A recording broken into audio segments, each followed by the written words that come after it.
Hey guys, so while you're watching this, this is basically my current roguelike I've been working on in Unreal Engine 5.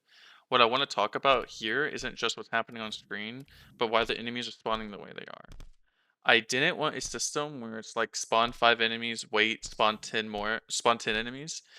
That gets predictable really fast, so instead, I built this system around budgets, weights, and scaling, so it kind of controls the chaos instead of removing it. So the main idea is this. Every wave has a budget. Instead of telling the game how many enemies to spawn, I'm telling it how much it's allowed to spend.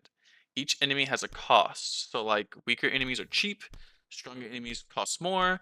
So if the wave has a budget of 10, it could spawn 10 weak enemies or 5 medium enemies or a mix of both. And that's where it starts to feel more dynamic. On top of that, the budget isn't static. I have a base wave budget and then it scales over time.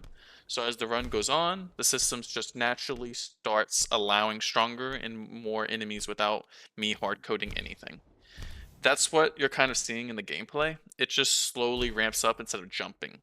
But even after that, I still don't want to just pick enemies randomly. So I use spawn weights. Basically, higher weight equals more likely to spawn, while lower weight equals rarer.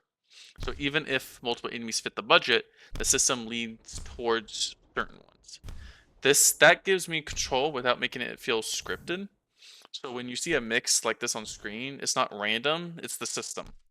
Checking what it can afford, filtering the enemies, and then picking based on weight. And that's why each wave feels a little different. Then on top of all of that, I added a mutation system. So when an enemy spawns, it can roll a mutation, like for example, Berserking, which increases damage but lowers attack cooldown, so it attacks faster. So now you're not just dealing with the same enemy every time, you're dealing with variations of that enemy. The goal with this was to avoid repetition. I want scaling difficulty, variation in enemies, and replayability without having to manually script every single wave. So the system kind of handles that for me. Technically, everything is data driven. Enemies are defined with cost, weights, and stats, and mutations are just modifiers applied after the scaling. So if I want to rebalance the game, I don't need to rewrite logic, I just need to tweak the values.